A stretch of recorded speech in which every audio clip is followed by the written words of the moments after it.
फुटमेज। मैं श्रीकांत आपके साथ। आइए चलते आज की अहम खबरों पे।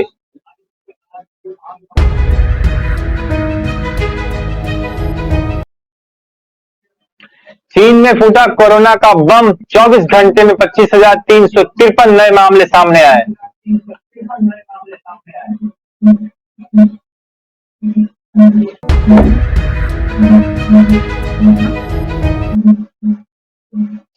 छत्तीसगढ़ के 9 कोरोना में बना 200 सीटों वाला विमन हॉस्टल, मगर रहने के लिए केवल एक आवेदन।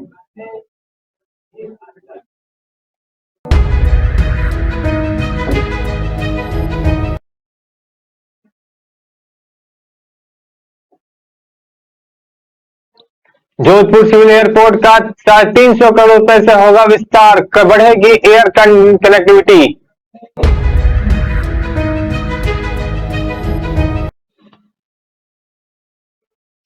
हेमंत सोरेन बोले, एक आवाज पर भेड़ और चींटियों की तरह षड्यंत्रकारी शक्ति के खिलाफ घर से निकलने को तैयार रहिए।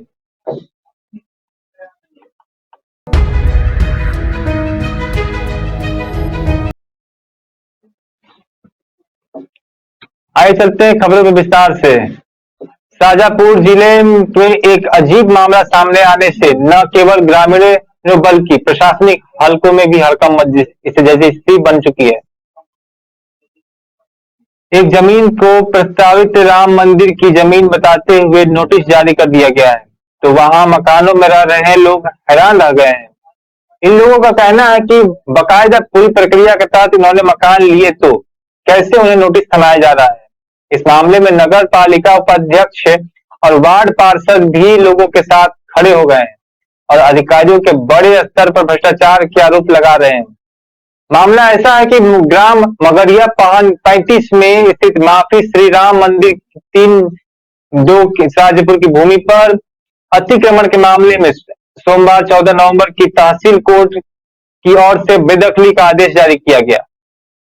अतिक्रमण के दायरे में आने वाले भवनों के मालिक नगर पालिका उपाध्यक्ष संतोष जोशी और वार्ड 28 के पार्षद मुकेश दुबे, आशीष नगर आदि को साथ लेकर कलेक्टर दिनेश जैन से मिलने पहुंचे। उन्होंने समय मांगा तो कलेक्ट्रेट ने कहा कि इसमें प्रशासन कुछ नहीं कर सकता, आपको एसडीएम कोर्ट के लिए अपील करनी होगी।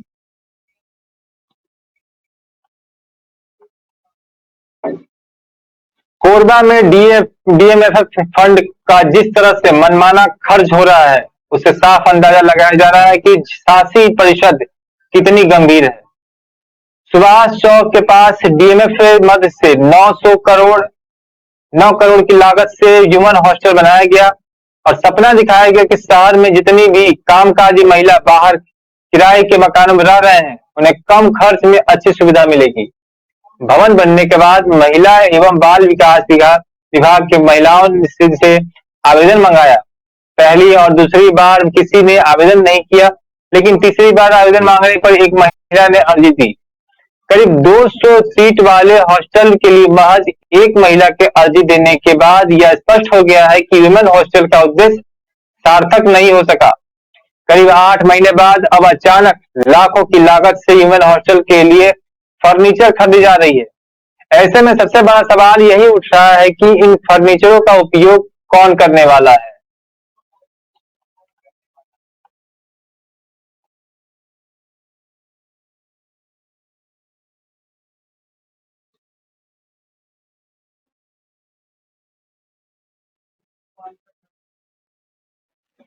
पीसीसी चीफ और पूर्व सीएम कमलनाथ के जन्मदिन से ठीक एक दिन पहले मंदिरनुमा केक काटने पर मध्य प्रदेश में सियासत गरमाई हुई है।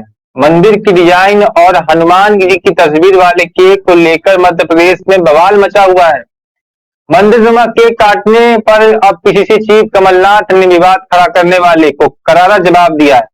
कमलनाथ ने कहा कि बीजेपी के पास की कमी नहीं है, जनता सब जानती है और जनता जवाब जरूर देगी। पीसीसी चीफ कमलनाथ ने केक के मुद्दे पर चुप्पी तोड़ी और कहा कि इन फालतू बातों पर जवाब नहीं देना चाहता हूं।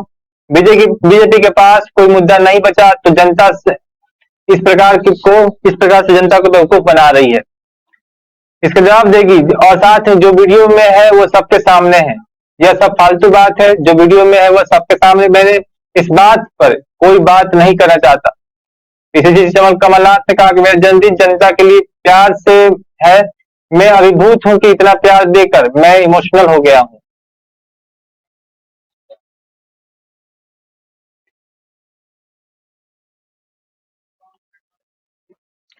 मुजफ्फरनगर दंगे में दोषी करार दिए गए बीजेपी के विधायक विक्रम सोनी को हाई कोर्ट ने बड़ी राहत दी है। इलाहाबाद कोर्ट ने उनकी नियमित जमानत मंजूर कर ली है। इसके बाद अब सजा पर रोक लगाए जाने के खिलाफ हाई कोर्ट 21 नवंबर को सुनवाई करेगी। इस घटनाक्रम के बाद अब खतौली में हो रहा उपचुनाव रुक सकता है। आपको बता दें कि विक्रम को मुजफ्फरनगर दंगे में ट्रायल कोर्ट ने 2 साल बाद सजा सुनाई थी। इसके बाद कोर्ट ने उनको हाई कोर्ट में अपील दाखिल करने तक अंतरिम जमानत दी थी और अंतरिम जमानत के बीच विक्रम सैनी ने हाई कोर्ट से में सजा के खिलाफ याचिका दाखिल की थी। उनकी जमानत के आदेश जस्टिस समित गोपाल की सिंगल बेंच ने दिया है।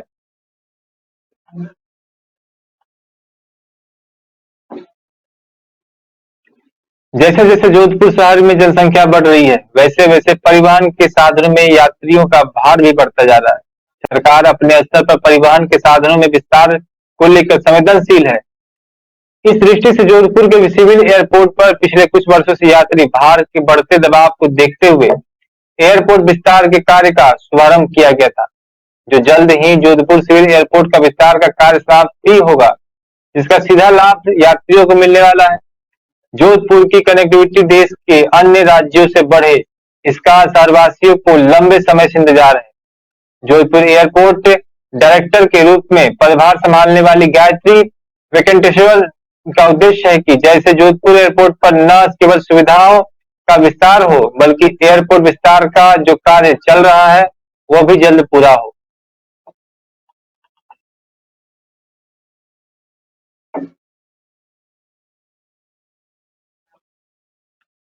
झारखंड के मुख्यमंत्री हेमंत सोरेन ने अपने समर्थकों में से कहा है कि भेड़ और चींटियों की तरह इस षड्यंत्रकारी शक्तियों के खिलाफ एक आवाज पर घर से निकलना होगा।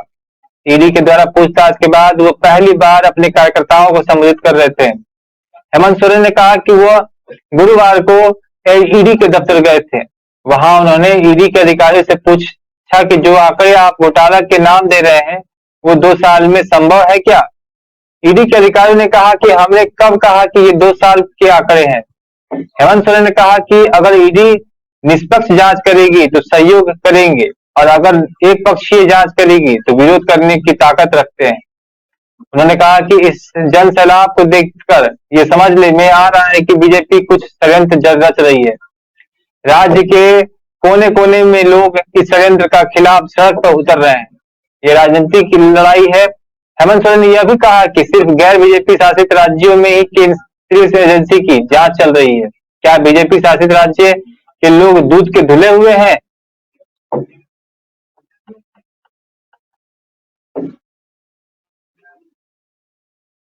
गुजरात विधानसभा चुनाव प्रचार के लिए एमपी के सीएम शिवराज सिंह चौहान गुजरात दौरे पे हैं। यहां उन्होंने सभा को संबोधित करते हुए कांग्रेस और आम आदमी पार्टी पर हमला बोला है। उन्होंने राहुल गांधी को खरपतवार कहा और तो वहीं दिल्ली के सीएम अरविंद केजरीवाल को बबूल का पेड़ बताया। उन्होंने पीएम मोदी को तारीफ करते हुए कहा कि वे कल्प वृक्ष है।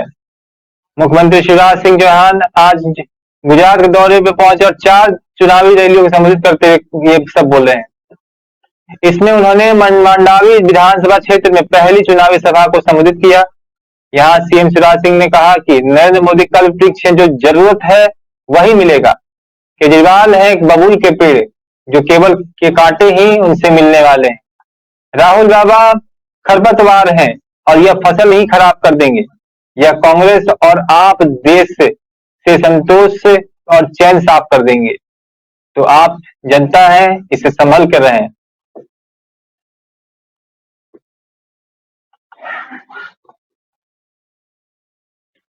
जाने माने अभिनेता पंकज त्रिपाठी भारत के पूर्व प्रधानमंत्री अटल बिहारी वाजपेयी की बायोपिक में अभिनय करेंगे। पंकज ने एक बयान में कहा है कि इस तरह के एक मानवीय राजनेता को पर्दे से पर चित्र करना मेरे लिए सम्मान की बात है। यह सिर्फ एक राजनेता ही नहीं थे, बल्कि उससे कहीं अधिक वह एक उत्कृष्ट लेखक और प्रसिद्ध कवि भी थे। उनकी जगह पर होना और कुछ नहीं बल्कि एक अनुभव है। मेरे जैसे अभिनेता के लिए विशेषाधिकार। निर्माताओं द्वारा जारी एक बयान में बताया गया कि फिल्म को 3 बार राष्ट्रीय पुरस्कार विजेता रवि जाधव द्वारा निर्देशित किया जा रहा है, जो मराठी फिल्म उद्योग के प्रसिद्ध निर्देशक में से एक है और उत्कर्ष मेहनतानी द्वारा लिखित है। साथ ही कहा गया कि मैं रहूं या ना रहूं, ये देश रहना चाहिए। अटल बिहारी वाजपेयी द्वारा भारत के इस बात को सब याद कर रहे हैं।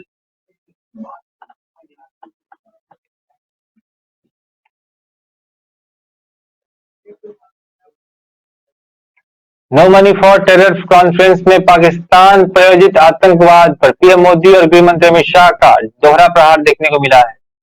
प्रधानमंत्री के उद्घाटन संबोधित के बाद गृह मंत्री अमित शाह ने पहले सत्र की अध्यक्षता की, जिसमें 72 देशों के नुमाइंदे शामिल थे। उन्होंने सीधे तौर पर पाकिस्तान में बसे आतंकी संगठनों का नाम भी लिया, जिसमें जैश ए मोहम्मद, लश्कर तैयबा की आतंकी गतिविधियों का जिक्र भी किया है। उन्होंने कहा कि अलकायदा के साथ लश्कर और जैश आतंकी दक्षिणी एशिया में अपना पैर पसार रहे हैं। जो देश आतंकवाद के खिलाफ लड़ाई लड़ रहे हैं, आत्मसंतुष्ट रवैया न अपनाएं, डट कर सब एक साथ मुकाबला करें। आतंक के खिलाफ पूरी व्यवस्था को मजबूत करना होगा और पुलिस ऑपरेशन को भी मजबूत करना होगा, जिससे आतंकियों की कमर को तोड़ा जा सके।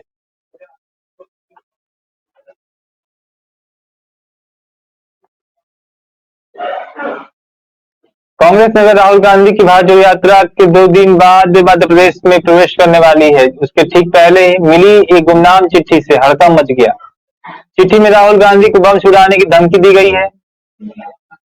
बता दें कि 20 नवंबर को राहुल गांधी भारत जोड़ो यात्रा मध्य प्रदेश में प्रवेश कर रही है। उसके बाद वो अगले दिन गुजरात चले जाएंगे और वहां चुनावी प्रचार के बाद मध्य प्रदेश लौटेंगे और फिर 23 नवंबर को मध्य प्रदेश में उनकी यात्रा जारी हो जाएगी। उनकी यात्रा से पहले एक धमकी भरी चिट्ठी से भोपाल से लेकर दिल्ली तक में हड़कंप मचा दिया। यह चिट्ठी इंदौर के मिठाई की एक दुकान में छोड़ी गई थी।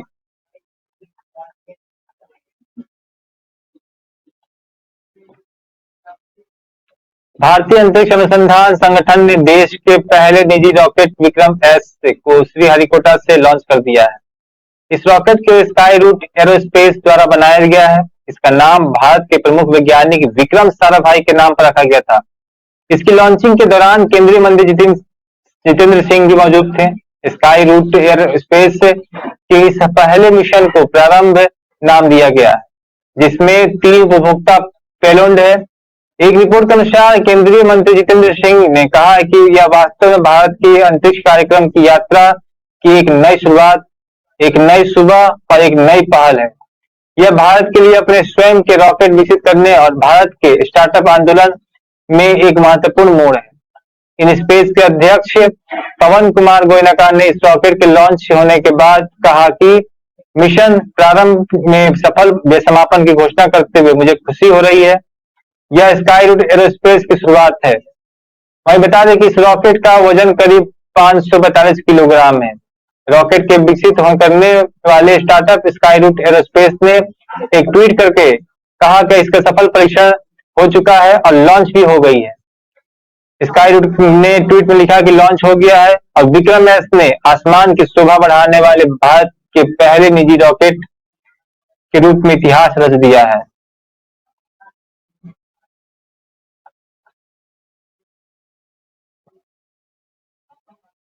दिल्ली में आयोजित no money for terror summit में केंद्रीय गृह मंत्री अमित शाह ने परोक्ष रूप से पाकिस्तान को आड़े हाथों लिया है।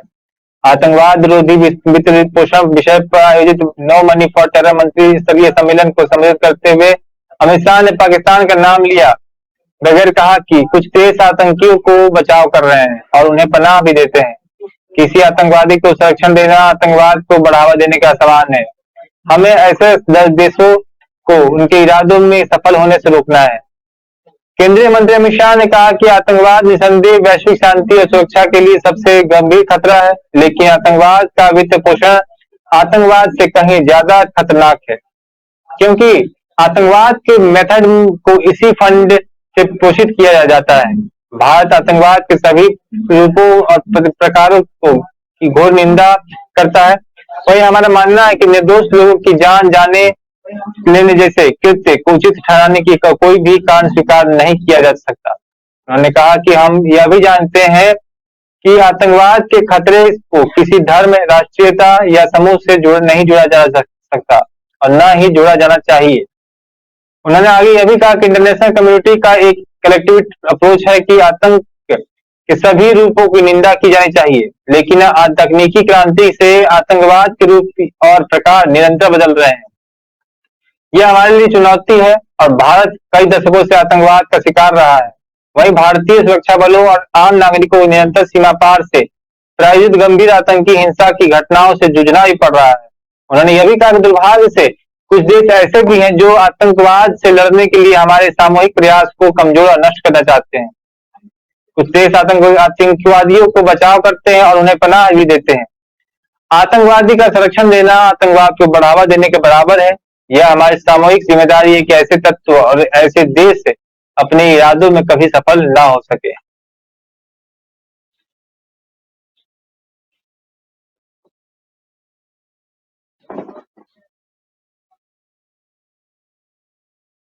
भारत में लंबे समय से नॉर्थ इंडिया और साउथ इंडिया के बहाने दिलों में दूरी पैदा करने वाले अंतर्विरोधी को समाप्त करके एक भारत श्रेष्ठ भारत संकल्प के साथ आगे बढ़ने का वक्त आ गया है। देश की धार्मिक, आध्यात्मिक और सांस्कृतिक राजधानी काशी में 1 महीने तक आयोजित होने वाले काशी तमिल संगम निसंदेह दक्षिण उत्तर भारत के नैरेटिव को तोड़ने में मददगार साबित होगा। द्रविड़ संस्कृति के केंद्र बिंदु तमिलनाडु की संस्कृति, खान पान, गीत संगीत और की काशी में सीधे साक्षात्कार होने जा रहा है। 19 नवंबर को प्रधानमंत्री नरेंद्र मोदी अगले 1 महीने तक चलने वाले काशी तमिल संगम का विधिवत उद्घाटन करेंगे। इसके साथ ही भगवान विश्वेश्वर की धरती पर रामेश्वर की संस्कृति प्रकाशमान होगी। उत्तर प्रदेश की योगी सरकार इसे लेकर तैयारियों का अंतिम रूप देने में जुट चुकी है।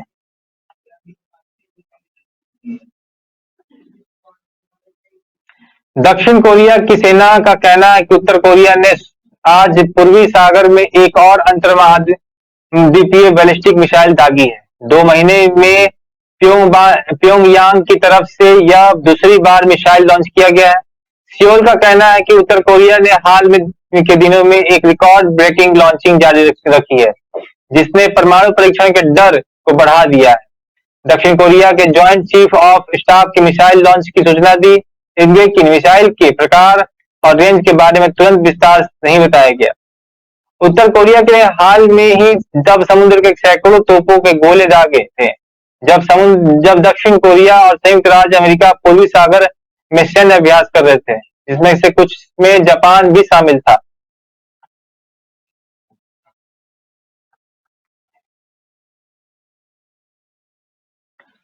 चीन में एक बार फिर कोरोना का रफ्तार पकड़ ली है। 17 नवंबर को आए नए मामले की संख्या से चीन के साथ साथ दुनिया की चिंता भी बढ़ा दी है। इस दौरान 24 घंटे में 25,353 कोविड-19 संक्रमण के नए मामले सामने आए हैं। राष्ट्रीय स्वास्थ्य आयोग ने आज कहा है कि इन मामलों में 2,362 लक्षण वाले थे और 22,991 मामले गैर लक्षण वाले थे।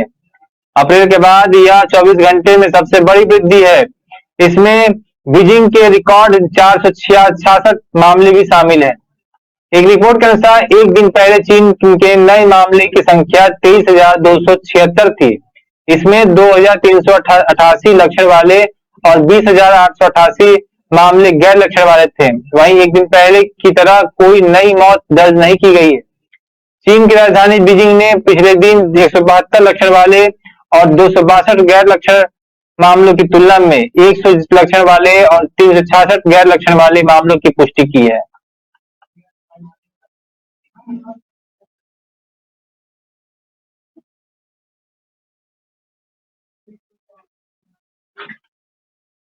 दुनिया के सबसे अमीर शख्स एलन मस्क ने जब से सोशल मीडिया प्लेटफॉर्म ट्विटर की बागडोर अपने हाथों में ली, तभी से यह प्लेटफॉर्म चर्चा में बना हुआ है। भारी संख्या में कर्मचारियों को नौकरी से निकाले जाने और उनके लंबे समय तक काम कराने की भी खूब आलोचना हो रही है।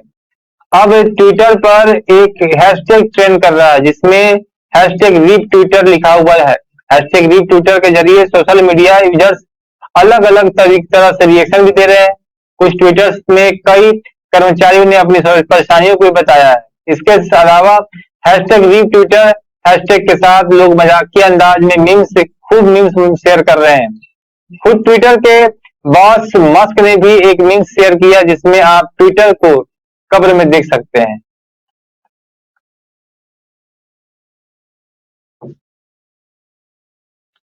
बिहार के नालंदा से दिल दहलाने वाली एक मामला सामने आया है। घटना जिले के नसूरसराय थाना क्षेत्र के नारी छिलका पर की है, जहां एक युवक का कटा हुआ 2 पैर और हाथ मिला है। शरीर के अलग अलग भाग कटे मिलने से पूरे इलाके में सनसनी फैल गई, जिसके बाद पुलिस मामले की जांच में जुटी। पुलिस ने घटनास्थल पर पहुंचकर हाथ और पैर को बरामद कर लिया और पोस्टमार्टम के लिए सदर अस्पताल बिहारशरीफ भेजकर मामले की जांच में जुट चुकी है।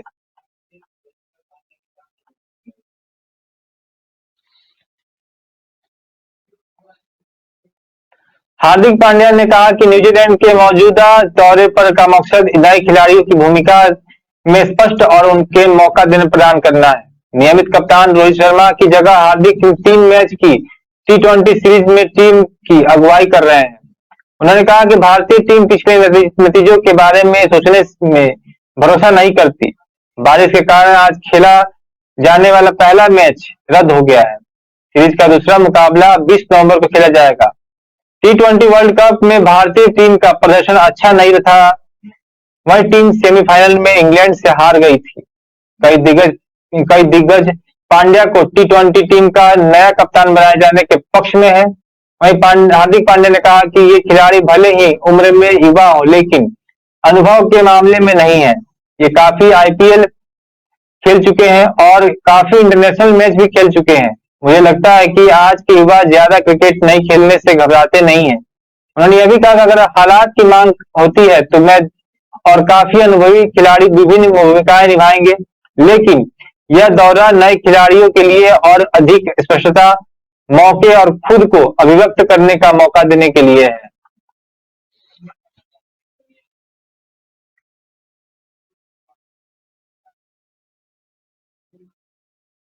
आप देख रहे थे कि अब तक हमारे साथ विभिन्न खबरें, आगे की खबरों को देखने के लिए हमारे साथ इसी प्रकार से जुड़े रहें। नमस्कार।